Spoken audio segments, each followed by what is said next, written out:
নিশীথে, রচনা রবীন্দ্রনাথ ঠাকুর।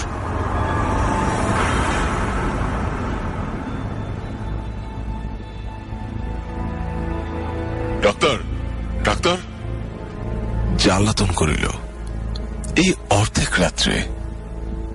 চোখ মিলিয়া দেখি আমাদের জমিদার দক্ষিণাচরণ বাবু।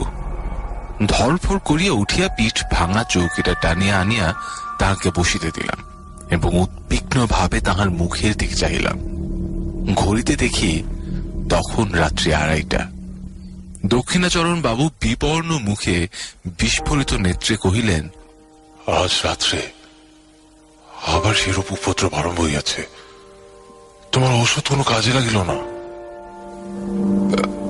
আপনি বোধ করি মদের মাত্রা আবার বাড়াইয়াছেন।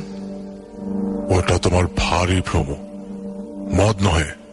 আদ্যপান্ত বিবরণ না শুনিলে তুমি আসল কারণটা অনুমান করিতে পারিবে না।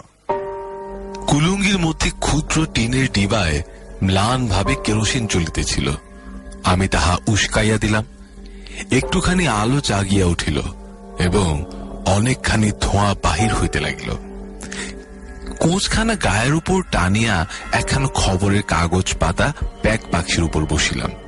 দক্ষিণাচরণ বাবু বলিতে লাগিলেন, আমার প্রথম পক্ষের স্ত্রীর মতো এমন গৃহিণী অতি দুর্লভ ছিল, কিন্তু আমার তখন বয়স বেশি ছিল না, সহজেই রসাধিক্য ছিল।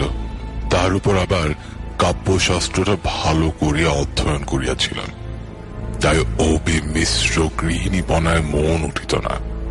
কালিদাসের সেই শ্লোকটা প্রায় মনে উদয় হইত, গৃহিণী সজীব সখী মিথ, প্রিয় শিষ্যা ললিতে কলাবিধ। কিন্তু আমার গৃহিণীর কাছে ললিত কলা বিধির কোন উপদেশ খারিত না, এবং সখী ভাবে প্রণয় সম্ভাষণ করিতে গেলে তিনি হাসিয়া উড়াইয়া দিতেন।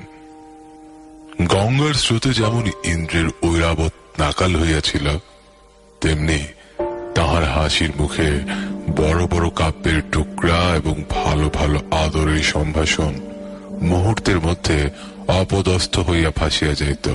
তাহার হাসিবার আশ্চর্য ক্ষমতা ছিল। তারপর আজ বছর 4 হইল আমাকে সাংঘাতিক রোগে ধরিল। ওষ্ঠ ব্রণ হইয়া জড়বিকার হইয়া মরিবার দাখিল হইলাম। বাঁচিবার আশা ছিল না। একদিন এমন হইল যে ডাক্তার জবাব দিয়া গেল। এমন সময় আমার এক আত্মীয় কোথা হইতে এক ব্রহ্মচারী আনিয়া উপস্থিত করিল। সে গব্য ঘৃতের সহিত একটা শিকড় মাটি আমাকে খাওয়াইয়া দিল। ঔষধের গুণে হোক বা অদৃষ্টক্রমে হোক, সে যাত্রা বাঁচিয়া গেলাম। রোগের সময় আমার স্ত্রী অহর্নিশি এক মুহূর্তের জন্য বিশ্রাম করেন নাই। সেই কটা দিন একটা অবলা স্ত্রীলোক মানুষের সামান্য শক্তি লইয়া প্রাণপণ ব্যাকুলতার সহিত দ্বারে সমাগত যমদূতগুলোর সঙ্গে অনবরত যুদ্ধ করিয়াছিলেন।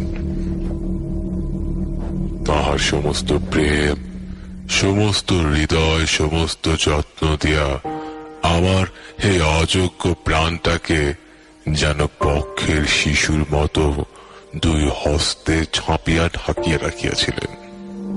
আহার ছিল না, নিদ্রা ছিল না, জগতের আর কোনো কিছুর প্রতি দৃষ্টি ছিল না।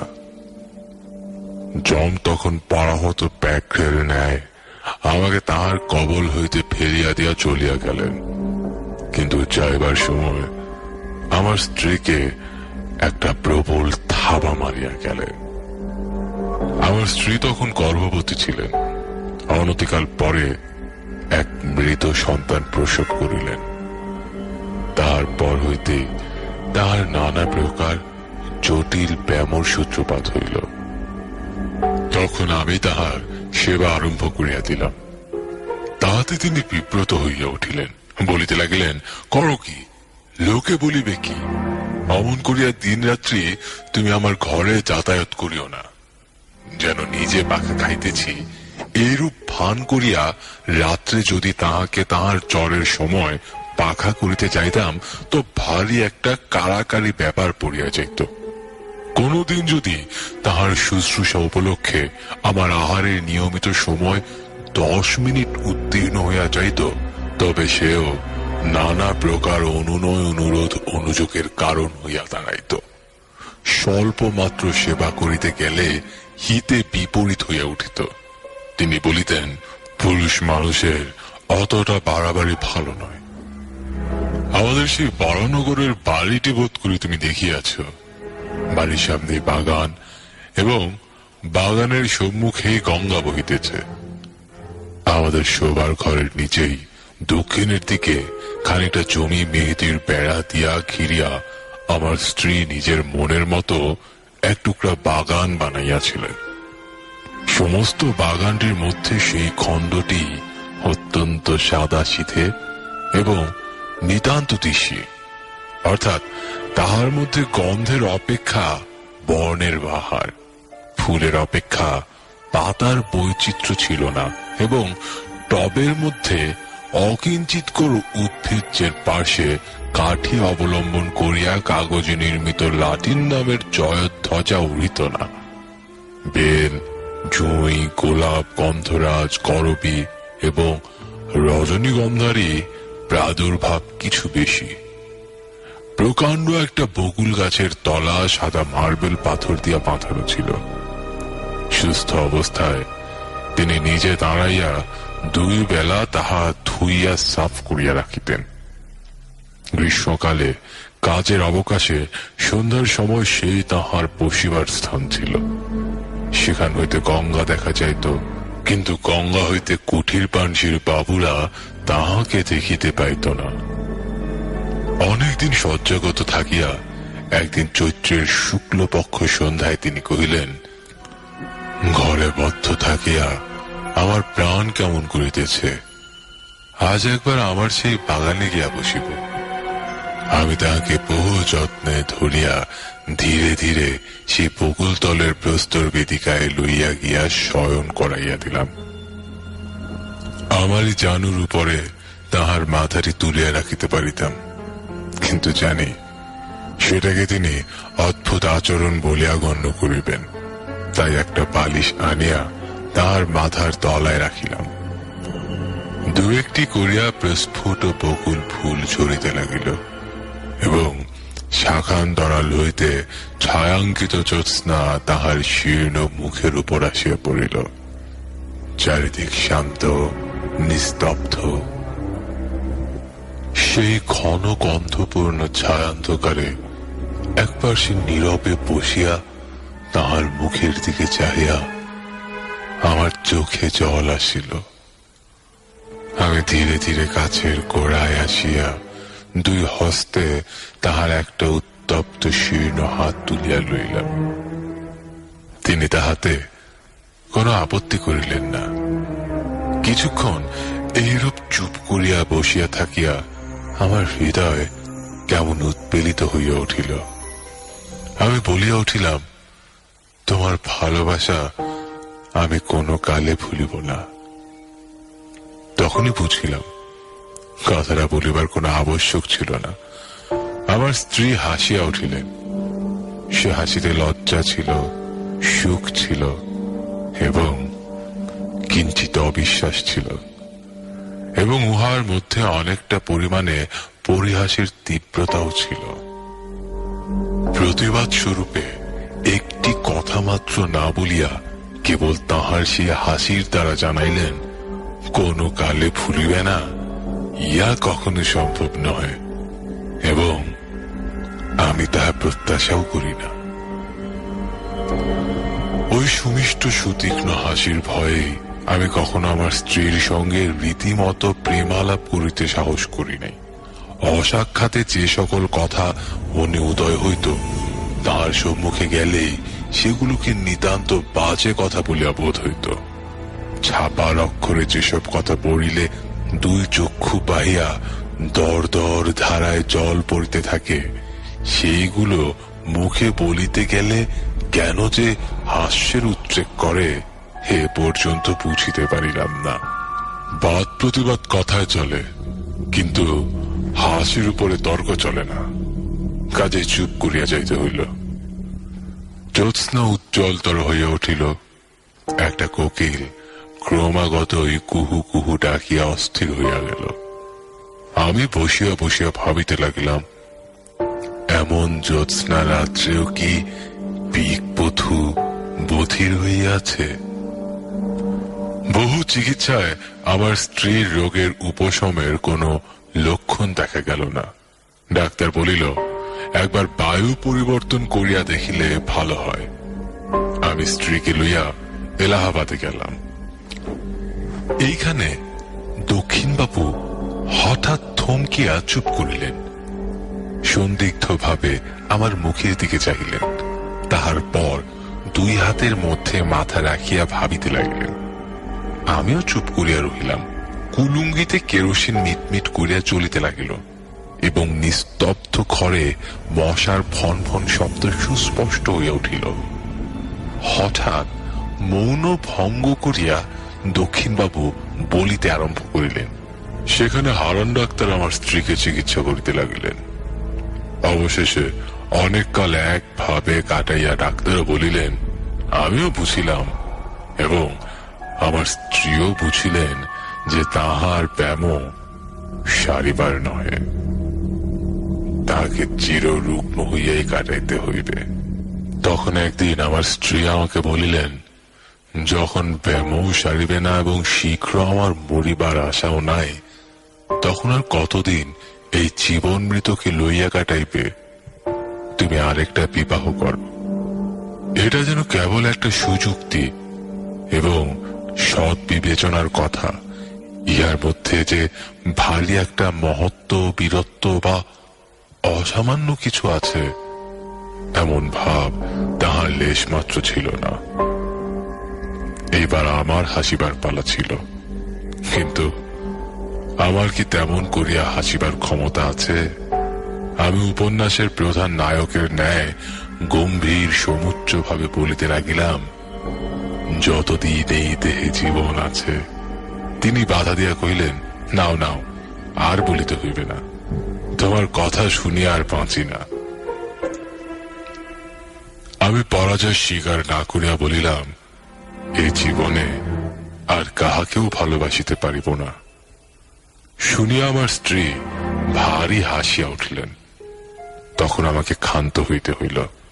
জানি না তখন নিজের কাছেও কখনো স্পষ্ট স্বীকার করিয়াছি কিনা, কিন্তু এখন বুঝিতে পারিতেছি, এ আরোগ্য আশাহীন সেবা কার্য আমি মনে মনে পরিশ্রান্ত হইয়া গিয়াছিলাম। এ কার্যে যে ভঙ্গ দেব এমন কল্পনাও আমার মনে ছিল না। অথচ চিরজীবন এই চিররুগ্নকে লইয়া যাপন করিতে হইবে, এই কল্পনাও আমার নিকট পীড়াজনক হইয়াছিল। হ্যাঁ, প্রথম যৌবনকালে যখন সম্মুখে তাকাইয়াছিলাম, তখন প্রেমের কুহকে, সুখের আশ্বাসে, সৌন্দর্যের মরীচিকায় সমস্ত ভবিষ্যৎ জীবন প্রফুল্ল দেখাইতেছিল। আজ হইতে শেষ পর্যন্ত কেবলই আশাহীন সুদীর্ঘ সতৃষ্ণ মরুভূমি। আমার সেবার মধ্যে সেই আন্তরিক শ্রান্তি নিশ্চয়ই তিনি দেখিতে পাইয়াছিলেন। তখন জানিতাম না, কিন্তু এখন সন্দেহ মাত্র নাই যে তিনি আমাকে যুক্তাক্ষরহীন প্রথম ভাগ শিশু শিক্ষার মতো অতি সহজে বুঝিতেন।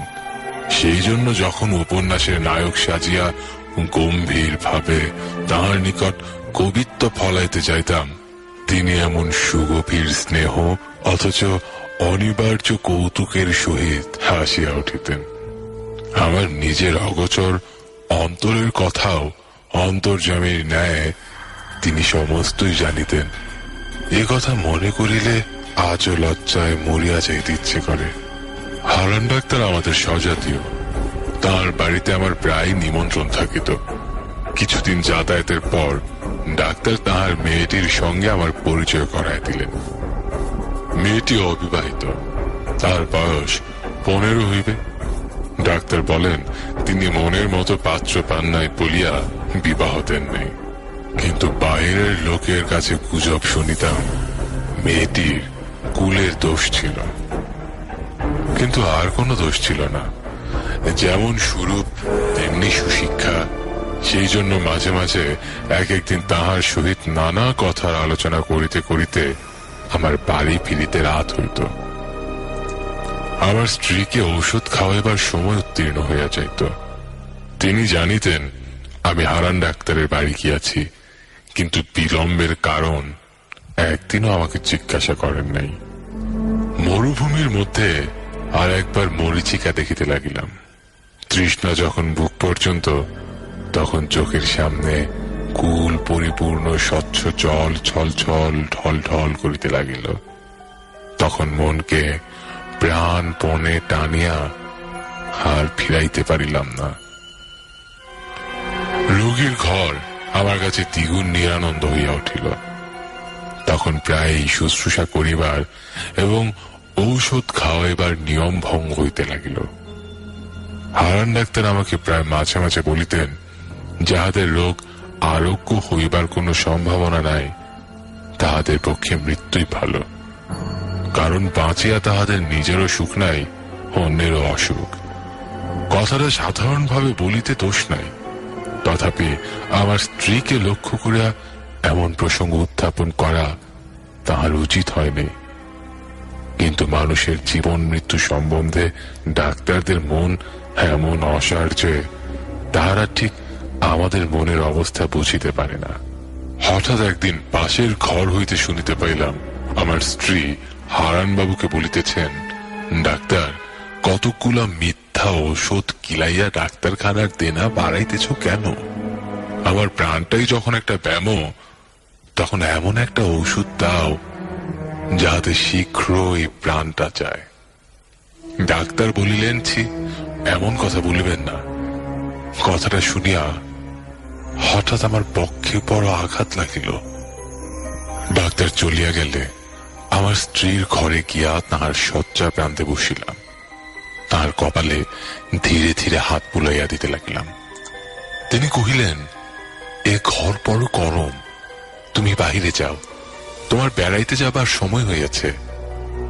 খানিকটা না বেড়াইয়া আসিলে আবার রাত্রে তোমার ক্ষুধা হইবে না। বেড়াইতে যাওয়ার অর্থ ডাক্তার বাড়ি যাওয়া। আমি তাহাকে বুঝাইয়াছিলাম ক্ষুধা সঞ্চারের পক্ষে খানিকটা বেড়াইয়া আসা বিশেষ আবশ্যক। এখন নিশ্চয় বলিতে পারি, তিনি প্রতিদিনই আমার এই ছলনাটুকু বুঝিতেন। আমি নির্বোধ, মনে করিতাম তিনি নির্বোধ। এই বলিয়া দক্ষিণাচরণ বাবু অনেকক্ষণ করতলে মাথা রাখিয়া চুপ করিয়া বসিয়া রহিলেন। অবশেষে কহিলেন, আমাকে এক গ্লাস জল আনিয়া দাও। জল খাইয়া বলিতে লাগিলেন, একদিন ডাক্তারবাবুর কন্যা মনোরমা আমার স্ত্রীকে দেখিতে আসিবার ইচ্ছা প্রকাশ করিলেন। জানি না কি কারণে তাহার সে প্রস্তাব আমার ভালো লাগিল না, কিন্তু প্রতিবাদ করিবার কোনো হেতু ছিল না। তিনি একদিন সন্ধ্যাবেলায় আমাদের বাসায় আসিয়া উপস্থিত হইলেন। সেদিন আমার স্ত্রীর বেদনা অন্য দিনের অপেক্ষা কিছু বাড়িয়া উঠিয়াছিল।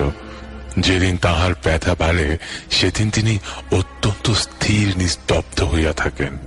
কেবল মাঝে মাঝে মুষ্টিবদ্ধ হইতে থাকে এবং মুখ নীল হইয়া আসে। তাহাতেই তাহার যন্ত্রণা বোঝা যায়। ঘরে কোনো সাড়া ছিল না। আমি শয্যা প্রান্তে চুপ করিয়া বসিয়াছিলাম। সেদিন আমাকে বেড়াইতে চাইতে অনুরোধ করেন এমন সামর্থ্য তাহার ছিল না, কিংবা হয়তো বড় কষ্টের সময় আমি কাছে থাকি এমন ইচ্ছা তাহার মনে মনে ছিল। চোখে লাগিবে বলিয়া কেরোসিনের আলোটা তারের পার্শ্বে ছিল। ঘর অন্ধকার এবং নিস্তব্ধ। কেবল একবার যন্ত্রণার কিঞ্চিত উপশমে আমার স্ত্রীর গভীর দীর্ঘ নিঃশ্বাস শোনা যাইতেছিল। এমন সময় মনোরমা ঘরের প্রবেশ দ্বারে দাঁড়াইলেন। বিপরীত দিক হইতে কেরোসিনের আলো আসিয়া তাহার মুখের উপর পড়িল। আলো আঁধারে লাগিয়া তিনি কিছুক্ষণ ঘরের কিছুই দেখিতে না পাইয়া দ্বারের নিকট দাঁড়াইয়া ইতস্তত করিতে লাগিলেন। আমার স্ত্রী চমকিয়া আমার হাত ধরিয়া জিজ্ঞাসা করিলেন, ও কে? তাহার সে দুর্বল অবস্থায় হঠাৎ অচেনা লোক দেখিয়া ভয় পাইয়া আমাকে 2-3 বার অস্ফুট স্বরে প্রশ্ন করিলেন, ও কে? ও কে গো? আমার কেমন দুর্বুদ্ধি হইল, আমি প্রথমে বলিয়া ফেলিলাম আমি চিনি না। বলিবা মাত্রই কে যেন আমাকে কষাঘাত করিল। পরের মুহূর্তেই বলিলাম, ও আমাদের ডাক্তার বাবুর কন্যা। স্ত্রী একবার আমার মুখের দিকে চাহিলেন, আমি তাহার মুখের দিকে চাইতে পারিলাম না। পরক্ষণে তিনি ক্ষীণ স্বরে অভ্যাগতকে বলিলেন, আপনি আসুন। আমাকে বলিলেন, আলোটা ধরো। মনোরমা ঘরে আসিয়া বসিলেন। তাহার সহিত রোগিনীর অল্প স্বল্প আলাপ চলিতে লাগিল। এমন সময় ডাক্তারবাবু আসিয়া উপস্থিত হইলেন। তিনি তাঁর ডাক্তারখানা হইতে 2 শিশি ওষুধ সঙ্গে আনিয়াছিলেন। সে 2টি শিশি বাহির করিয়া আমার স্ত্রীকে বলিলেন, এই নীল শিশিটা মালিশ করিবার আর এইটি খাইবার। দেখিবেন 2টাতে মিলাইবেন না, এই ওষুধটা ভারী বিষ। আমাকেও একবার সতর্ক করিয়া দিয়া ঔষধ 2টি শয্যা পার্শ্ববর্তী টেবিলে রাখিয়া দিলেন। বিদায় লইবার সময় ডাক্তার তাহার কন্যাকে ডাকিলেন। মনোরমা কহিলেন, বাবা আমি থাকি না কেন? সঙ্গে স্ত্রীলোক কেহ নাই, ইহাকে সেবা করিবে কে? আমার স্ত্রী ব্যস্ত হইয়া উঠিলেন, বলিলেন, না না, আপনি কষ্ট করিবেন কেন? পুরনো ঝি আছে, সে আমাকে মায়ের মতো যত্ন করে। ডাক্তার হাসিয়া বলিলেন, উনি মা লক্ষ্মী, চিরকাল পরের সেবা করিয়া আসিয়াছেন, অন্যের সেবা সহিতে পারেন না। কন্যাকে লইয়া ডাক্তার কমরের উদ্যোগ করিতেছেন, এমন সময় আমার স্ত্রী বলিলেন, ডাক্তারবাবু ইনি বদ্ধ ঘরে অনেকক্ষণ বসে আছেন, ইহাকে একবার বাইরে বেড়াইয়া লইয়া আসিতে পারেন। ডাক্তারবাবু আমাকে কহিলেন, আসুন না, আপনাকে নদীর ধার হইয়া একবার বেড়াইয়া আনি। আমি ঈষৎ আপত্তি দেখাইয়া অনতি বিলম্বে সম্মত হইলাম। ডাক্তারবাবু যাইবার সময় 2 শিশি ঔষধ সম্বন্ধে আবার আমার স্ত্রীকে সতর্ক করিয়া দিলেন। সেদিন ডাক্তারের বাড়িতেই আহার করিলাম। ফিরে আসিতে রাত হইল। আসিয়া দেখি আমার স্ত্রী ছটফট করিতেছে। অনুতাপে বিদ্ধ হইয়া জিজ্ঞাসা করিলাম, তোমার কি ব্যথা বাড়িয়াছে? তিনি কোনো উত্তর করিতে পারিলেন না, নীরবে আমার মুখের দিকে চাহিলেন। তখন তাহার কণ্ঠ রোধ হইয়াছে। আমি তৎক্ষণাৎ সেই রাত্রে ডাক্তারকে ডাকাইয়া আনিলাম। ডাক্তার প্রথমটা আসিয়া অনেকক্ষণ কিছুই বুঝিতে পারিলেন না। অবশেষে জিজ্ঞাসা করিলেন, সেই ব্যথাটা কি বাড়িয়া উঠিয়াছে? ওষুধটা একবার মালিশ করিলে হয় না? বলিয়া শিশিটা টেবিল হইতে লইয়া দেখিলেন সেটা খালি। আমার স্ত্রীকে জিজ্ঞাসা করিলেন, আপনি কি ভুল করিয়া এই ওষুধটা খাইয়াছেন? আমার স্ত্রী ঘাড় নাড়িয়া নীরবে জানাইলেন, হ্যাঁ। ডাক্তার তৎক্ষণাৎ গাড়ি করিয়া তাঁর বাড়ি হইতে পাম্প আনিতে ছুটিলেন। আমি অর্ধমূর্ছিতের ন্যায় আমার স্ত্রীর বিছানার উপর গিয়া পড়িলাম। তখন মাতা তাহার পীড়িত শিশুকে যেমন করিয়া সান্ত্বনা করে, তেমনি করিয়া তিনি আমার মাথা তাহার বক্ষের কাছে টানিয়া লইয়া 2 হস্তের স্পর্শে আমাকে তাহার মনের কথা বুঝাইতে চেষ্টা করিলেন। কেবল তাহার সেই করুণ স্পর্শের দ্বারাই আমাকে বারংবার করিয়া বলিতে লাগিলেন, শোক করিও না, ভালোই হইয়াছে, তুমি সুখী হইবে। এবং সে মনে করিয়া আমি সুখে মরিলাম। ডাক্তার যখন ফিরিলেন, তখন জীবনের সঙ্গে সঙ্গে আমার স্ত্রীর সকল যন্ত্রণার অবসান হইয়াছে। দক্ষিণাচরণ আরেকবার জল খাইয়া বলিলেন, বড্ড গরম। বলিয়া দ্রুত বাহির হইয়া বার কয়েক বারান্দায় পায়চারি করিয়া আসিয়া বসিলেন। বেশ বোঝা গেল তিনি বলিতে চাহেন না, কিন্তু আমি যেন জাদু করিয়া তাহার নিকট হইতে কথা কাড়িয়া লইতেছি। আবার আরম্ভ করিলেন, মনোরমাকে বিবাহ করিয়া দেশে ফিরিলাম। মনোরমা তার পিতার সম্মতিক্রমে আমাকে বিবাহ করিল। কিন্তু আমি যখন তাহাকে আদরের কথা বলিতাম, প্রেমালাপ করিয়া তাহার হৃদয় অধিকার করিবার চেষ্টা করিতাম, সে হাসিত না। গম্ভীর হইয়া থাকিত। তাহার মনের কোথায় কোনখানে কি খটকা লাগিয়া গিয়াছিল আমি কেমন করিয়া বুঝিব? এই সময় আমার মদ খাইবার নেশা অত্যন্ত বাড়িয়া উঠিল। একদিন প্রথম শরতের সন্ধ্যায় মনোরমাকে লইয়া আমাদের বরানগরের বাগানে বেড়াইতেছি। ছমছমে অন্ধকার হইয়া আসিয়াছে। পাখিদের বাসায় ডানা ঝাড়িবার শব্দটুকুও নাই। কেবল বেড়াইবার পথের দুই ধারে ঘন ছায়াবৃত ঝাউ গাছ বাতাসে সশব্দে কাঁপিতেছিল।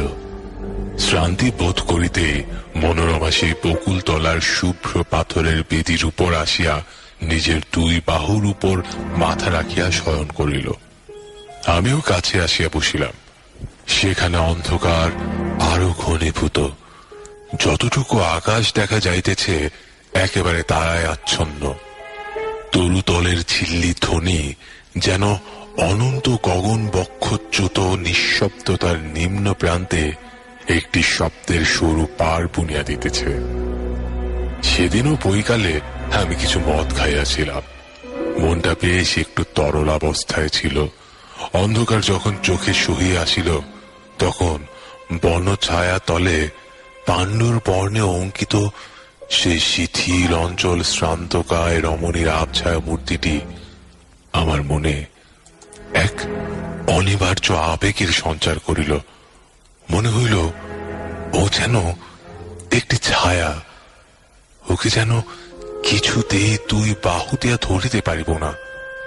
এমন সময় অন্ধকার ঝাউ গাছের শিখর দেশে যেন আগুন ধরিয়া উঠিল। তারপরে কৃষ্ণপক্ষের জীর্ণ প্রান্ত হলুদ বর্ণ চাঁদ ধীরে ধীরে গাছের মাথার উপরকার আকাশে আরোহণ করিল। সাদা পাথরের উপর সাদা শাড়ি পরা সেই শ্রান্ত শয়ান রমণীর মুখের উপর জ্যোৎস্না আসিয়া পড়িল। আমি আর থাকিতে পারিলাম না। কাছে আসিয়া দুই হাতে তাহার হাতটি তুলিয়া ধরিয়া কহিলাম, মনোরমা, তুমি আমাকে বিশ্বাস করো না, কিন্তু আমি তোমাকে ভালোবাসি। তোমাকে আমি কোনো কালে ভুলিতে পারিব না। কথাটা বলিবা মাত্র চমকিয়া উঠিলাম। মনে পড়িল ঠিক এই কথাটা আরেকদিন আর কাহাকেও বলিয়াছি, এবং সেই মুহূর্তে বকুল গাছের শাখার উপর দিয়া, ঝাউ গাছের মাথার উপর দিয়া, কৃষ্ণপক্ষের পীতবর্ণ ভাঙা চাঁদের নিচ দিয়া গঙ্গার পূর্ব পার হইতে গঙ্গার সুদূর পশ্চিম পার পর্যন্ত একটা অতি দ্রুত বেগে হাসি বহিয়া গেল। সেটা মর্মভেদী হাসি কি অভ্রভেদী হাহাকার বলিতে পারি না। আমি তৎদণ্ডে পাথরের বেদির উপর হইতে মূর্ছিত হইয়া নিচে পড়িয়া গেলাম। মূর্ছা ভঙ্গে দেখিলাম আমার ঘরে বিছানায় শুয়ে আছে। স্ত্রী জিজ্ঞাসা করিলেন, তোমার হঠাৎ এমন হইল কেন? আমি কাঁপিয়া উঠিয়া বলিলাম, শুনিতে পাও নাই সমস্ত আকাশ ভরিয়া হা হা করিয়া একটা হাসি বহিয়া গেল? স্ত্রী হাসিয়া কহিলেন, সে বুঝি হাসি? শাল বাঁধিয়া দীর্ঘ এক ঝাঁক পাখি উড়িয়া গেল, তাহাদেরই পাখার শব্দ শুনিয়াছিলাম। তুমি এত অল্পেই ভয় পাও? দিনের বেলায় স্পষ্ট বুঝিতে পারিলাম পাখির ঝাঁক উড়িবার শব্দই বটে। এই সময়ে উত্তর দেশ হইতে হংস শ্রেণীর নদীর চরে চড়িবার জন্য আসিতেছে, কিন্তু সন্ধ্যা হইলে সে বিশ্বাস রাখিতে পারিতাম না। তখন মনে হইত চারিদিকে সমস্ত অন্ধকার ভরিয়া ঘন হাসি জমা হইয়া রহিয়াছে। সামান্য একটা উপলক্ষে হঠাৎ আকাশ ভরিয়া অন্ধকার বিদীর্ণ করিয়া ধ্বনিত হইয়া উঠিবে। অবশেষে এমন হইল, সন্ধ্যার পর মনোরমার সহিত একটা কথা বলিতে আমার সাহস হইত না। তখন আমাদের বড়নগরের বাড়ি ছাড়িয়া মনোরমাকে লইয়া বোটে করিয়া বাহির হইলাম। অগ্রহায়ণ মাসে নদীর বাতাসে সমস্ত ভয় চলিয়া গেল। কয়েকদিন বড় সুখে ছিলাম। চারিদিকের সৌন্দর্যে আকৃষ্ট হইয়া মনোরমাও যেন তাহার হৃদয়ের রুদ্ধ দ্বার অনেকদিন পরে ধীরে ধীরে আমার নিকট খুলিতে লাগিল। গঙ্গা ছাড়াইয়া, খড়ে ছাড়াইয়া, অবশেষে পদ্মায় আসিয়া পৌঁছিলাম।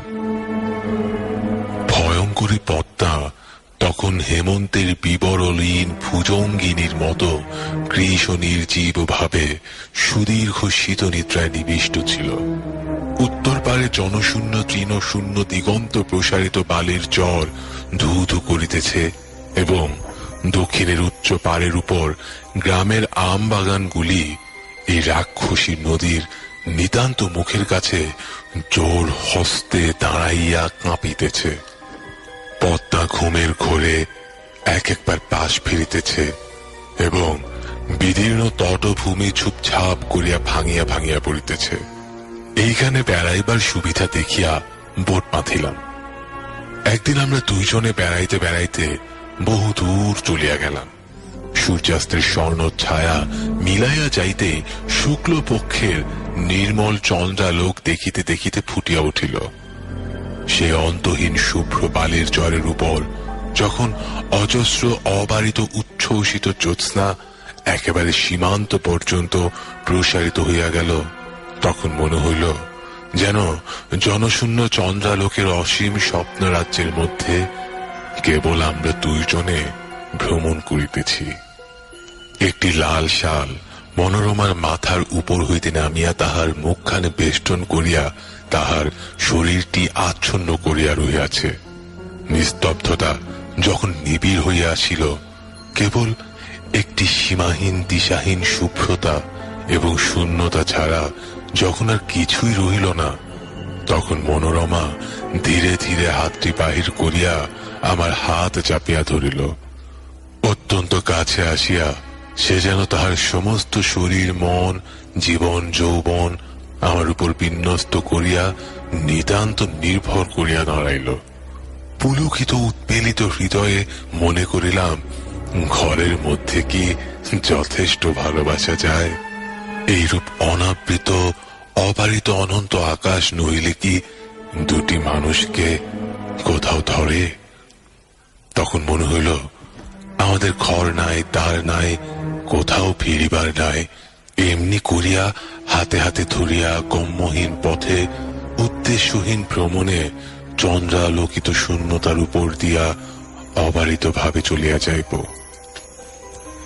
এরূপে চলিতে চলিতে এক জায়গায় আসিয়া দেখিলাম, সেই বালুকা রাশির মাঝখানে অদূরে একটি জলাশয়ের মতো হইয়াছে।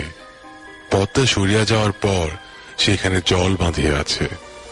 যে মরু বালুকাবিষ্টিত নিস্তরঙ্গ নিষুপ্ত নিশ্চল জলটুকুর উপরে একটি সুদীর্ঘ জ্যোৎস্নার রেখা মূর্ছিত ভাবে পড়িয়া আছে। সেই জায়গাটাতে আসিয়া আমরা দুইজনে দাঁড়াইলাম। মনোরমা কি ভাবিয়া আমার মুখের দিকে চাহিল, তাহার মাথার উপর হইতে শালটা হঠাৎ খসিয়া পড়িল। আমি তাহার সেই জ্যোৎস্না বিকশিত মুখখানি তুলিয়া ধরিয়া চুম্বন করিলাম। এমন সময় সেই জনমানব শূন্য নিঃসঙ্গ মরুভূমির মধ্যে গম্ভীর স্বরে কে তিনবার বলিয়া উঠিল, ওকে ওকে ওকে গো। আমি চমকে উঠিলাম, আমার স্ত্রীও কাঁপে উঠিলেন, কিন্তু পরক্ষণে আমরা দুজনেই বুঝিলাম এই শব্দ মানসিক নহে, অমানুষিকও নহে, চর বিহারী জলচর পাখির ডাক। হঠাৎ এত রাত্রে তাহাদের নিরাপদ নিভৃত নিবাসের কাছে লোক সমাগম দেখিয়া চকিত হইয়া উঠিয়াছে। সেই ভয়ের চমক খাইয়া আমরা দুজনেই তাড়াতাড়ি বোটে ফিরিলাম। রাত্রে বিছানায় আসিয়া শুইলাম। শ্রান্ত শরীরে মনোরমা অবিলম্বে ঘুমাইয়া পড়িল। তখন অন্ধকারে কে একজন আমার মশারির কাছে দাঁড়াইয়া সুষুপ্ত মনোরমার দিকে একটি মাত্র দীর্ঘ শীর্ণ অস্থিসার অঙ্গুলি নির্দেশ করিয়া অত্যন্ত চুপি চুপি অস্ফুট কণ্ঠে কেবলই জিজ্ঞাসা করিতে লাগিল, ওকে ওকে ওকে গো। তাড়াতাড়ি উঠিয়া দেশলাই জ্বালাইয়া বাতি ধরাইলাম। সেই মুহূর্তে ছায়ামূর্তি মিলাইয়া গিয়া আমার মশারি কাঁপাইয়া বোট তুলাইয়া আমার সমস্ত ঘর্মাক্ত শরীরের রক্ত হিম করিয়া দিয়া একটি হাসি অন্ধকার রাত্রির ভিতর দিয়া বহিয়া চলিয়া গেল। পদ্মা পার হইল, পদ্মার চর পার হইল, তাহার পরবর্তী সমস্ত সুপ্ত দেশ গ্রাম নগর পার হইয়া গেল, যেন তাহা চিরকাল ধরিয়া দেশ দেশান্তর লোক লোকান্তর পার হইয়া ক্রমশ ক্ষীণ ক্ষীণতর ক্ষীণতম হইয়া অসীম সুদূরে চলিয়া যাইতেছে। ক্রমে যেন তাহা জন্ম মৃত্যুর দেশ ছাড়াইয়া গেল, ক্রমে তাহা যেন সূচির অগ্রভাগের ন্যায় ক্ষীণতম হইয়া আসিল। এত ক্ষীণ শব্দ কখনো শুনি নাই, কল্পনা করি নাই। আমার মাথার মধ্যে যেন অনন্ত আকাশ রহিয়াছে, এবং সেই শব্দ যতই দূরে যাইতেছে কিছুতেই আমার মস্তিষ্কের সীমা ছাড়াইতে পারিতেছে না।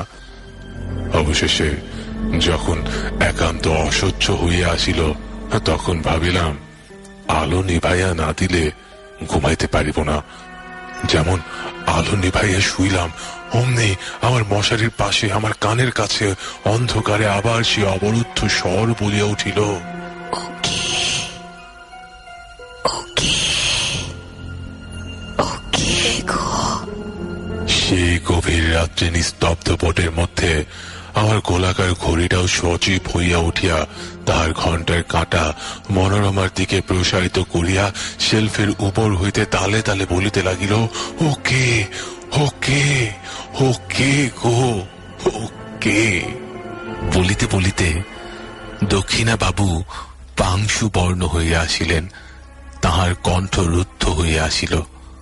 আমি তাহাকে স্পর্শ করিয়া কহিলাম, একটু জল খান। এমন সময় হঠাৎ আমার কেরোসিনের শিখাটা দপদপ করিতে করিতে নিভিয়া গেল।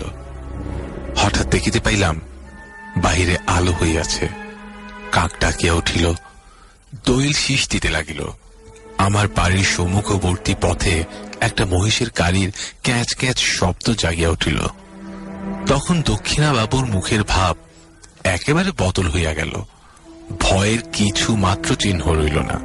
রাত্রির কুহকে কাল্পনিক শঙ্কার মত্ততায় আমার কাছে যে এত কথা বলিয়া ফেলিয়াছেন, সেজন্য যেন অত্যন্ত লজ্জিত এবং আমার উপর আন্তরিক ক্রুদ্ধ হইয়া উঠিলেন। শিষ্ট সম্ভাষণ মাত্র না করিয়া অকস্মাৎ উঠিয়া দ্রুত বেগে চলিয়া গেলেন। সেই দিনই অর্ধরাত্রে আবার আমার দ্বারে আসিয়া ঘা পড়িল। Doctor, doctor.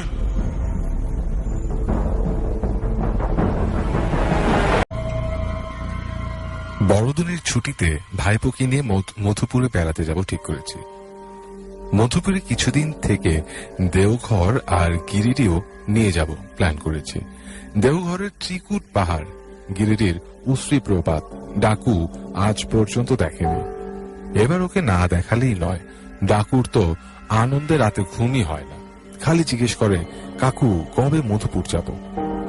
দিন যেই স্থির হলো, তারপর থেকে ডাকু ব্যস্ত হয়ে পড়লো কি কি জিনিস সঙ্গে নেবে তার লিস্ট তৈরি করতে। হোক 10 দিনের জন্য, তবু তো বাইরে যাওয়া। যাই হোক, শেষ পর্যন্ত এক শীতের বিকেলে আমরা মধুপুর স্টেশনে এসে নামলাম। কিন্তু সমস্যা দেখা দিল হোটেলে জায়গা পাওয়া নিয়ে। কোনো হোটেলে রুম খালি নেই। টাঙ্গাওয়ালা আমাদের একটা নাম করা হোটেলের সামনে নিয়ে এসে ছেড়ে দিল। কিন্তু হায় মন্দ ভাগ্য, এই হোটেলেও জায়গা নেই। ম্যানেজার আরো সাংঘাতিক কথা শোনালেন। তিনি জানালেন, এই সময় শুধু হোটেল কেন, একটা খালি বাড়িও নাকি পাবো না। এই সময়টায় নাকি প্রচুর লোক আসে, তাই ভিড়ও বেশি। আমি একটা ঘরের জন্য যখন প্রায় নাছর বান্দা, তখন উনি চোখ ছোট ছোট করে বললেন, একটা বাড়ির সন্ধান দিতে পারি, কিন্তু টিকতে পারবেন কি? আমি বললাম, কেন, ভূতের বাড়ি নাকি? ম্যানেজার মাথা তুলিয়ে বললেন, লোকে তো তাই বলে, এক রাত্রের বেশি কেউ থাকতে পারে না শুনেছি। ডাকু ওই সময় আমার হাতে চাপ দিয়ে ফিস ফিস করে বলল, ওই বাড়িতেই চলো কাকু, ভূত দেখা যাবে। আমি তখন ভালো মানুষের মতো মুখ করে ম্যানেজারকে বললাম, কি আর করা যাবে, ঠিকানাটা দিন তাহলে, ভূতের বাড়িতেই কদিন কাটাই। ম্যানেজার তখন কোথা দিয়ে কোথায় যেতে হবে বুঝিয়ে দিলেন। শহরের বাইরে নদীর ধারে একটা কবরখানা, তারই পাশে বিরাট গম্বুজওয়ালা একটা পুরনো দোতলা বাড়ি। সেই বাড়িতে একজন মহিলা থাকেন, তিনিই বাড়ির মালিক। তিনি যদি রাজি থাকেন তাহলে হয়তো সেই বাড়িতে একখানি ঘর পেতে পারি। আমি হতাশার সুরে বললাম, যা শুনছি তাতে মনে হয় উনি ভাড়া দেবেন। ম্যানেজার বলল, দেখুন, সে আপনার কপাল, তবে উনি অনেককে ভাড়া দিয়েছেন আর কেউই এক রাত্রির বেশি টিকতে পারেনি। তবে হ্যাঁ, পুরো ভাড়াটা অবশ্য উনি আগাম নিয়ে থাকেন। শীতের বেলা তখন শেষ হয়ে এসেছে। টাঙাটা আমাদের এক জায়গায় নামিয়ে দিল, বলল কবরখানার রাস্তার দিকে আর নাকি গাড়ি চলবে না, রাস্তা খারাপ। অগত্যা দুজন হাঁটতে হাঁটতে নদীর ধারে গিয়ে পৌঁছলাম। নদীর পশ্চিম দিকে এক রাশ বুনো ফুলের আড়ালে একটা পুরনো কবরখানা দেখতে পেলাম। এবার বাড়িটা খুঁজতে হবে। ভাগ্য ভালো, বাড়িটাও খুঁজে পেতে অসুবিধা হলো না। অনেকগুলো সার সার ইউক্যালিপটাস গাছের আড়ালে বাড়িটা যেন লুকিয়েছিল। আমরা যখন ফটক ঠেলে বাড়ির ভেতর ঢুকলাম তখন চারপাশে রীতিমতো অন্ধকার। শহরে ইলেকট্রিসিটি থাকলেও এই পল্লীতে বিদ্যুৎ আসেনি।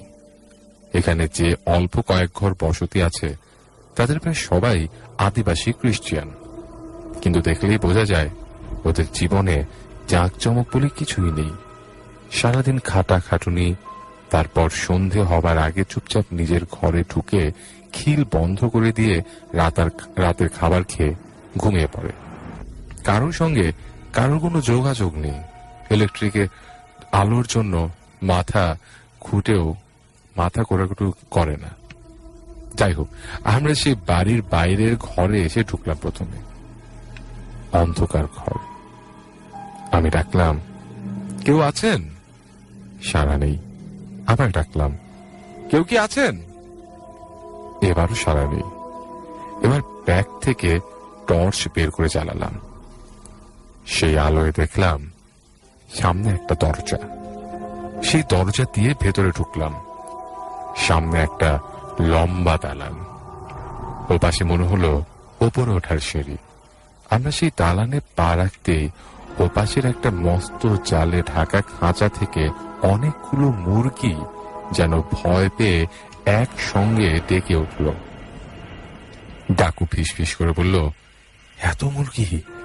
পালে হলে কি মুরগির ব্যবসা করে না নিজেই খায়? আমার মাথায় তখন অন্য চিন্তা। সারাদিন ট্রেন জার্নি করে আসা, এখন যদি একটু থাকার ব্যবস্থা না হয় তাহলে যাব কোথায়? তাই এবার একটু জোরে ডাকলাম, কেউ আছেন? হঠাৎ খুব কাছ থেকে একটা অদ্ভুত কণ্ঠ শোনা গেল, বাইরের ঘরে বসুন। গলার স্বরটা না পুরুষের না মহিলার, কেমন একটা বিশ্রী খ্যানখ্যানে গলা। এপাশ ওপাশ তাকিয়েও কাউকে দেখতে পেলাম না। যাই হোক, আমরা আবার বাইরের ঘরে এসে দাঁড়ালাম। দাঁড়িয়েই রইলাম, কেননা বসবার কোনো ব্যবস্থাই ছিল না। টর্চের আলোয় দেখলাম চারদিকে শুধু ভাঙা আলমারি, ভাঙা দেরাজ আর কতগুলো ভাঙা চেয়ার মুখ থুবড়ে পড়ে আছে। মেঝেতে পুরো ধুলোর আস্তরণ। এই ঘরে যে কেউ কোনোদিন আসে না সেটা বেশ বুঝতে পারলাম। একসময় ভেতরের দরজা দিয়ে এক চিলতে ঘোলাটে আলো এসে পড়ল। তারপরই দেখতে পেলাম কালো গাউন পরা একজন মহিলা হাতে পেট মোটা একটা সেকেলে সেজবাতি নিয়ে এসে এ ঘরে ঢুকলেন। একেবারে আপাত মস্তক কালো গাউনে ঢাকা, গলা থেকে একটা লম্বা ক্রুশ গাউনের ওপর এসে ঝুলছে। মুখটা অস্বাভাবিক সাদা, গালের হনু দুটো একটু উঁচু আর সেজন্য গালের বাকি অংশ একটু বসা। মহিলা বেশ লম্বা, কিন্তু কত বয়স তা ঠিক বোঝা যাচ্ছিল না। আমি একটু ইতস্তত করে নমস্কার জানিয়ে বললাম, আপনাকে মনে হয় বেশ বিরক্ত করলাম। ভদ্রমহিলা সেই অস্বাভাবিক ভাবলেশহীন গম্ভীর স্বরে খ্যানখ্যানে গলায় বললে উঠলেন, কি বলতে চান বলুন। আমি ইতস্তত করে বললাম, এই 3 দশকের জন্য আমার একটা ঘর লাগবে, থাকবো এই আমরা দুজন, আমি আর আমার এই ভাইপো। এতক্ষণে ডাকুর দিকে ওর লক্ষ্য পড়ল। উনি সেই পেট মোটা শেষ বাতিটা আর একটু বাড়িয়ে ধরে ডাকুকে ভালো করে দেখতে লাগলেন, আর সেই মুহূর্তে আমিও ওকে ভালো করে দেখতে পেলাম। তার চোখ দুটো সে যে কি তীক্ষ্ণ আর কি জ্বলন্ত তা না দেখলে বোঝা যায় না। আমার মনে হলো উনি সেই চোখের দৃষ্টি দিয়ে ডাকুকে যেন গিলে খেতে চাইছেন। আমি তাড়াতাড়ি ডাকুকে আড়াল করে দাঁড়ালাম। ভদ্রমহিলা পূর্বের মতোই সেই ক্ষণক্ষণে গলায় বললেন, তা শেষ পর্যন্ত আমার বাড়িতে কেন? তারপর একটু থেমে বললেন, ভূত দেখতে বুঝি? আমি এবার একটু হেসে ইতস্তত করে বললাম, না না, ভূত দেখতে আসবো কেন, কোথাও হোটেলে রুম পাচ্ছিলাম না, তাই হোটেলের ম্যানেজার বললেন। আমার কথার মাঝেই ভদ্রমহিলা থেমে থেমে বলতে লাগলেন, অনেকেই তো এ বাড়িতে ভূত দেখতে আসে, আপনারাও যদি এ বাড়িতে ভূত দেখতে আসেন তাহলে ঠকবেন, কেননা ভূত এ বাড়িতে টিকতে পারে না। এই কথা বলে ভদ্রমহিলা ভাড়ার টাকাটা গুনে নিয়ে ফিরে যাবার সময় তার সেই তীক্ষ্ণ আর জ্বলন্ত চোখ দুটো ফের আরেকবার ডাকুর ওপর বুলিয়ে নিলেন। দোতলার এক কোণায় একটা ঘর পাওয়া গেল। ঘরে অনেকগুলো জানালা, কোথাও জানলাতেই করাত নেই। একটা জানলায় দাঁড়ালে কবরখানাটা পরিষ্কার দেখা যায়, তবে এখানে একটাই অসুবিধে, খাওয়ার কোনো ব্যবস্থাই এখানে নেই। হয় নিজে রাঁধো, নয়তো হোটেলে খাও। নিচে আর কি রাঁধবো, সন্ধ্যার পর হোটেল থেকে খেয়ে ফিরে খিল লাগিয়ে শুয়ে পড়লাম। একে প্রচন্ড শীত, তার উপর শরীরে ক্লান্তি, তাই তাড়াতাড়ি চোখে ঘুম নেমে আসতেও দেরি হলো না। ঠক ঠক দরজায় করাঘাতের শব্দে ঘুম ভেঙে গেল। কে যেন কড়া নাড়ছে দরজায়। ধর্মর করে উঠে বসলাম। অন্ধকার ঘর, কান খাড়া করে রইলাম। ভুল শুনছি কি? আবার সেই ঠক ঠক ঠক, দরজায় আবার করাঘাত পড়ল। না, ভুল নয়, হয়তো কি যেন আবার দরজায় টোকা দিচ্ছে, কড়াও নাড়ছে। এবার টের পেলাম পাশে ডাকু চোখ রগড়াতে রগড়াতে উঠে বসেছে। টর্চ জেলে সাবধানে দরজার খিল খুলতে দেখি বাইরে ঝড়ো কনকনে ঠান্ডা বাতাসে পর্দাগুলো উড়ছে পাগলের মতো। সেই সঙ্গে অমনি সেই বিশ্রী ক্ষণক্ষণে কণ্ঠস্বর কানে এলো, গুড মর্নিং। লম্বা একটা হাই তুলে আমিও বললাম, গুড মর্নিং। খেয়াল করে দেখি ভোরের আলো ফুটছে সবে বাইরে, আর বাড়িওয়ালি মিস দফাদার কখন নিজেই 2 কাপ চা আর কিছু নোনতা বিস্কিট নিয়ে দাঁড়িয়ে আছেন দরজার বাইরে। আমরা অবাক, মিস দফাদার যে এইভাবে চা বিস্কিট নিয়ে আপ্যায়ন করবেন ভাবতেও পারিনি। Is here with more fun and fear.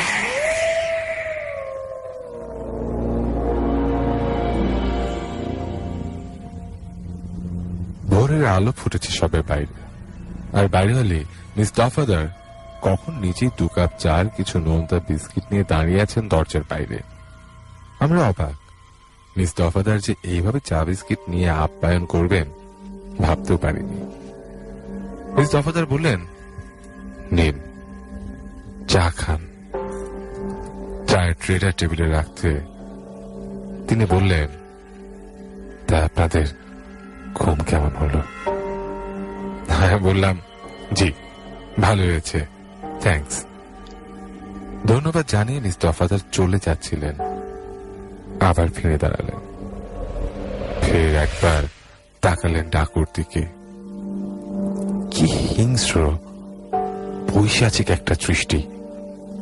এই শেষে কণ্ঠে মিস দফাদার কেটে কেটে বললেন, কাল রাত্রে আপনাদের নিশ্চয় ঘুমের কোনো ব্যাঘাত হয়নি। আমি হেসে বললাম, না না, এতটুকুও না।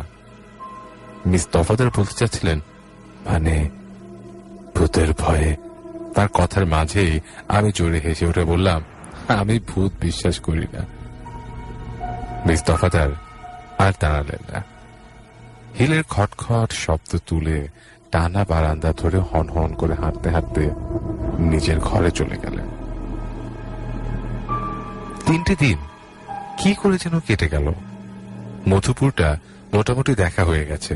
এবার দেওঘর যাবার কথা ভাবছি, কিন্তু একটা জিনিস লক্ষ্য করছি, ডাকু যেন দিন দিন কিরকম অন্য মনস্ক আর খিটখিটে হয়ে উঠছে। দুপুর বেলাটা কিছুতেই আমার সঙ্গে বেরোতে চায় না, বলে ভালো লাগছে না, তুমি যাও, আমি একটু শুয়ে থাকি। একা একা বেড়াতে ভালো লাগে না, তবু বেড়াই। মনে মনে ভাবি, ডাকুটার হঠাৎ হলো কি? সেদিন খাবার টেবিলে বসে হঠাৎ ও বলল, মিস তফাদার দিনের বেলা বাড়ি থাকেন না। অবাক হয়ে জিজ্ঞেস করলাম, কি করে জানলি? ডাকু হঠাৎ রেগে গিয়ে বলল, সে আমি বলবো না। ওর এই আচরণে আমি বেশ অবাক হলাম।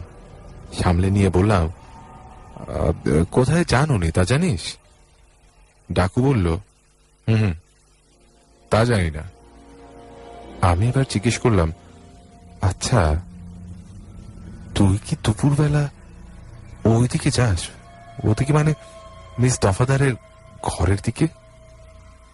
ডাকু গম্ভীর ভাবে বলল, হ্যাঁ যাই।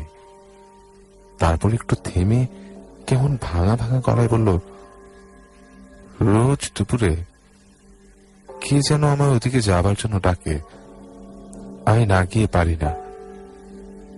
সেদিন দেখি ওইদিকে ঘরের জানলার নিচে এক গাদা মুরগির পালক পড়ে আছে, ঠিক যেন কেউ গোটা মুরগিগুলো ছিঁড়ে ছিঁড়ে খেয়েছে।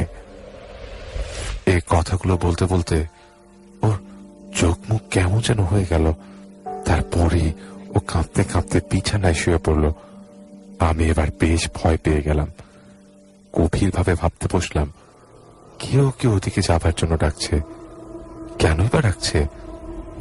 আর সেই ডাকার সঙ্গে মুরগির কি সম্পর্ক? ডাকু কি সজ্ঞানে ভুল বকছে? ওর কি শরীর টরি খারাপ হলো? না, ভূতের বাড়িতে কদিন থেকেও ভূত দেখার সৌভাগ্য আর হলো না। শুধু বাড়ি হলে মিস তফাদারের আচরণগুলোই আমার একটু অবাক করছিল। ওকে সেদিন প্রথম দিন সকালে চা দিতে আসার সময় সেই দেখেছিলাম, তারপরে আর এ কদিনে চোখেই পড়েনি। তবে এটুকু বুঝতে পেরেছি, উনি ঠিক সাধারণ মহিলাদের মতন জীবনযাপন করেন না। এমনকি ডাকু একদিন গম্ভীরভাবে একটা খবর শোনালো, জানো কাকু, মিস দফাদার বোধ হয় কিচ্ছু খান না। তার কোনো হাঁড়ি পাতিল নেই, রান্নার গ্যাস নেই, উনুন নেই, স্টোভ বা চুল্লি কিচ্ছু নেই। আমি ওকে ফের জিজ্ঞেস করলাম, তুই জানলি কি করে? ডাকু হঠাৎ ঘর থেকে বেরিয়ে যেতে যেতে বলল, আরো কত কি জানতে পারবো। ওর এই ধরনের কথায় আমার কেমন যেন গা ছমছম করে উঠল। কিছু কথা বলার সময় ও কিরকম যেন অস্বাভাবিক হয়ে যায়। এমন গম্ভীর চালে কথা বলে যেন মনে হয় কত বয়স্ক লোক কথা বলছে। এবার এখান থেকে পাততাড়ি গোটাবো ভাবছি। ঠিক সেই রাত্রি একটা ঘটনা ঘটল। রাত তখন কত জানি না, শীতের রাত, পাহাড়ে শীত, ঘরের সমস্ত জানলা বন্ধ। মাথা পর্যন্ত লেপ মড়ি দিয়ে ঘুমোচ্ছিলাম। মাথার কাছে সবসময় একটা টর্চ আর দুটো বড় ছুরি, কি জানি কখন দরকার হয়। হঠাৎ কেন যেন ঘুমটা ভেঙে গেল। জেগে দেখি পাশে বিছানায় ডাকু নেই, ঘরের দরজা খোলা। আমি চমকে উঠলাম, আরে ডাকু কোথায় গেল? এত রাত্রিরে ও তো বড় একটা ওঠে না, যদি বা ওঠে তাহলে আমায় ডাকে। তাহলে এক লাফে বিছানা থেকে নেমে বাইরে বেরিয়ে এলাম। সেই টানা বারান্দা ধরে মিস দফাদারের ঘরের দিকে চোখ পড়তেই দেখলাম মিস দফাদারের ঘর থেকে আগুনের আভার মতো কি যেন দাও দাও করে চলছে, আবার নিভছে, আবার চলে উঠছে। সঙ্গে সঙ্গে আগুনের রঙও বদলাচ্ছে, কখনো লাল, কখনো নীল, আবার কখনো বা সবুজ। মনে হলো এই গভীর রাতে এই বাড়িতে দাঁড়িয়ে দাঁড়িয়ে ম্যাজিক দেখছি। আর সেই জাদুকরি আগুনের আলোয় দেখলাম ডাকু বারান্দার দেওয়াল ধরে ধরে সে ঘরের দিকে আগাচ্ছে। ডাকুকে চেঁচিয়ে ডাকতে সাহস হলো না, ছুটে গিয়ে ওকে চাপড়ে ধরলাম। আমায় দেখে ডাকুর সে কি রাগ, জোর করে হাত ছাড়িয়ে সে ওই আগুনের দিকে যাবেই। তখন আমিও সর্বশক্তি দিয়ে ডাকুকে পাঁজা কোলা করে তুলে নিজের ঘরে নিয়ে এসে দরজা বন্ধ করে দিলাম। ওকে বিছানায় শুইয়ে দেয়া মাত্রই কেমন যেন নেতিয়ে পড়ল। আমি ওর মুখের ওপর ঝুঁকে পড়ে লক্ষ্য করতে লাগলাম। ঘড়ির দিকে তাকিয়ে দেখি রাত তখন 2:30। হঠাৎ ডাকু ঘুমিয়ে ঘুমিয়ে কথা বলতে লাগলো, আমায় ছেড়ে দাও, আমায় ছেড়ে দাও, ওকু আমায় ছেড়ে দাও, আমায় যে ডাকছে, আমায় ডাকছে, আমায় ছেড়ে দাও। ও আমায় আজ কবরখানায় নিয়ে যাবে বলেছিল। হয়েছে হয়েছে, ওই যে ও দাঁড়িয়ে আছে, ও রেগে আছে, তুমি আমায় যেতে দিচ্ছ না বলে ও রেগে যাচ্ছে। হ্যাঁ, ও বলছে আমায় ওর খুব দরকার, ও আমায় এখানে রেখে দেবে বছরের পর বছর। হ্যাঁ, আমায় ওর দরকার, ও ডাকছে আমায়, আমায় ডাকছে। একটু থেমে ডাকু আবার লাফিয়ে উঠে বলে, হ্যাঁ ও ডাকছে, আমায় ছেড়ে দাও, আমায় ছেড়ে দাও, আমায় ডাকছে, হয়েছে হয়েছে, আমায় কবরখানার দিকে ডাকছে, ওই তো কবরখানার দিকে চলে যাচ্ছে, আমায় যেতে দাও। বলতে বলতে ডাকু এক টানে ঘরের জানলাটা খুলে ফেলে অর্ধেক শরীর বাইরে ঝুলিয়ে দিল, যেন এক্ষুনি আমার হাত ছাড়িয়ে নিতে পারলেই বাইরে ছাপ দেবে। আমিও শীতের কনকনে বাতাসকে উপেক্ষা করে সর্বশক্তি দিয়ে ডাকুকে আঁকড়ে ধরে রইলাম। আর সঙ্গে সঙ্গে ভয়ে আমার সর্বাঙ্গ কাঁটা দিয়ে উঠল। স্পষ্ট দেখলাম কালো গাউন পরা একটা চলমান মূর্তি কবরখানার ভেতর অদৃশ্য হয়ে গেল। পরদিন সকালেই ঠিক করলাম আজ না হোক আগামীকাল সকালে মধুপুর ছাড়বই। আর যতটুকু সময় এ বাড়িতে আছি কিছুতেই ডাকুকে কাজ ছাড়া করব না। কেননা যে কোনো কারণেই হোক আমার মনে হয়েছে ডাকুর জীবন বিপন্ন। আর ওই মিস দফাদার মানুষটিও কিছুতেই স্বাভাবিক মানুষ নন, ওর অন্য কোনো একটা মতলব আছে। তাই সারাদিন ডাকুকে চোখে চোখে রাখলাম। ওকে আজ ভীষণ ক্লান্ত লাগছে, কিছুতেই বিছানা ছেড়ে উঠছে না। দুপুরের খাওয়া সেরে জিনিসপত্র গুছিয়ে নিচ্ছিলাম, হঠাৎ দেখলাম হোল্ডের স্ট্র্যাপটা ছিঁড়ে গেছে। এক্ষুনি মুচিকে দিয়ে না সারালেই নয়, কিন্তু ডাকুকে একলা ফেলে যাই কি করে?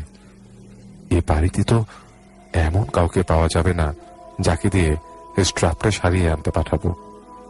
না, ভেবে লাভ নেই, অন্তত কিছুক্ষণের জন্য আমায় একা বেরোতেই হবে। তাই আর দেরি করলাম না, তাকিয়ে দেখি ডাকু বেঘরে ঘুমোচ্ছে। দেরি না করে বেরিয়ে পড়লাম। তারপর থেকে প্রতি মুহূর্তে বুকের মধ্যে ধুকপুকানি, কেবলই ভয় হতে লাগলো। এতক্ষণে বুঝি ডাকুর কিছু একটা হয়ে গেল। কোন রকমের স্ট্র্যাপটা সারিয়ে বাড়ি ফিরলাম। বাড়ির ভেতরে পা রাখতেই মুরগিগুলো হঠাৎ একসঙ্গে ডেকে উঠল খাঁচার ভেতর থেকে। হন্তদন্ত হয়ে ঘরে ঢুকতেই চমকে উঠলাম, কই ডাকু? ডাকু তো নেই। ডাকু ডাকু ডাকতে লাগলাম, না, কোনো সাড়া নেই। কি হলো? কোথায় গেল ডাকু? আমি আবারও চেঁচিয়ে ডাকলাম, ডাকু! না, এবারও সাড়া নেই। এই ভয়টাই আমি করছিলাম। জানি না এর মধ্যে ডাকুর কি অবস্থা হয়েছে। আমি তখন ঘর থেকে বেরিয়ে এসে বারান্দায় এসে দাঁড়ালাম। তারপর ছুটতে লাগলাম মিস দফাদারের ঘরের দিকে। এদিকটায় আমি কখনো আসিনি। সার সার তালাবন্ধ ঘর, কোথাও কোনো জনমানবের সাড়া নেই। আমি কেবলই বারান্দা দিয়ে যেতে যেতে মোড় বাঁকতে বাঁকতে চলছি। বারান্দাটা যেন সাপের মতো এঁকে বেঁকে গেছে। হঠাৎ থেমে যেতে হলো। সামনে সিঁড়ি দেখছি, নিচের দিকে নেমে গেছে সিঁড়ি। বাইরে তখন সন্ধ্যের অন্ধকার নেমে আসছে।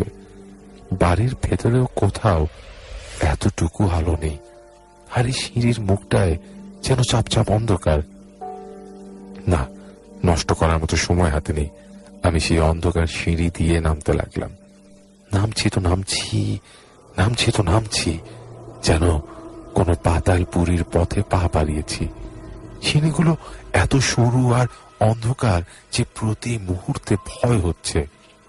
এই বুঝি পা পিছলে পড়ে গেলাম, আর পড়ে গেলে যে কোথায় গড়িয়ে যাব ঠিক নেই। তাছাড়া যতই নামছি ততই যেন ঠান্ডাটা বাড়ছে। মনে হচ্ছে যেন বরফের দেশে চলেছি। একসময় সিঁড়ি ফুরিয়ে গেল, কিন্তু এ কি? এ যে পায়ের তলায় নরম মাটি, কাদা কাদা, পিছল পিছল। অবাক হয়ে ভাববার সময়টুকু পর্যন্ত নেই। ডাকুকে খুঁজে বের করতেই হবে। আমি অন্ধকারের মধ্যে অন্ধের মতো শ্যাওলা ধরা দেওয়াল ধরে ধরে এগিয়ে চললাম। কিন্তু কিছু দূর যাবার পর হঠাৎ থমকে দাঁড়ালাম। দরজায় জোর করাঘাতের শব্দ শুনতে পেলাম। খুব কাছে কে যেন কোথায় বন্ধ দরজায় জোরে জোরে করাঘাত করছে, দুম দুম শব্দ করে। আর একটু এগোতেই চমকে উঠলাম। কে যেন একটা বন্ধ ঘরের সামনে দাঁড়িয়ে দরজায় জোরে জোরে শব্দ করে আর শব্দ করছে আর চিৎকার করে বলছে, এই যে আমি আসছি, এই যে আমি আসছি, এই যে আমি এসেছি। আমি চেঁচিয়ে ডেকে উঠলাম, ডাকু!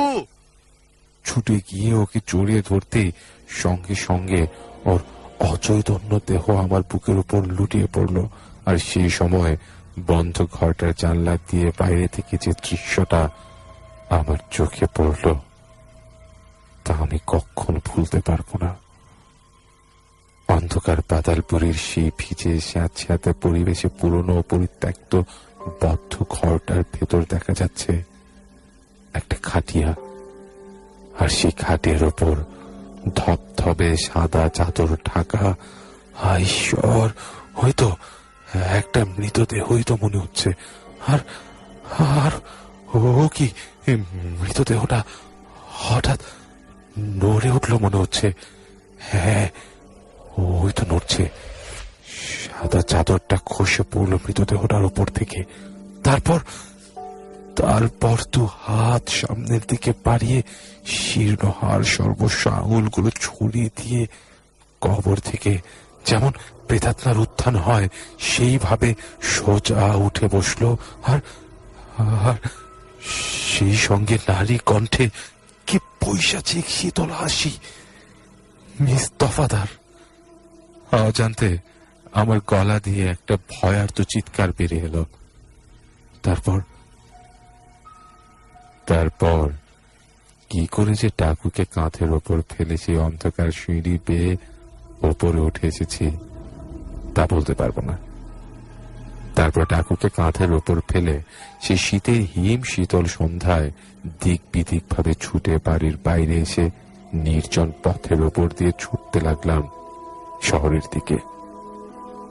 দৌড়াতে দৌড়াতে একবার পেছন ফিরে মিস দফাদারের ঘরের জানলার দিকে তাকিয়ে দেখি জানলার সামনে কালো গাউন পরা একটা মূর্তি আমাদের লক্ষ্য করছে।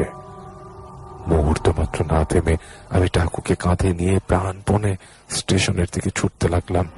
তখন কানে আসছে শীতল কণ্ঠের সেই রক্তহীন করা পৈশাচিক হাসি।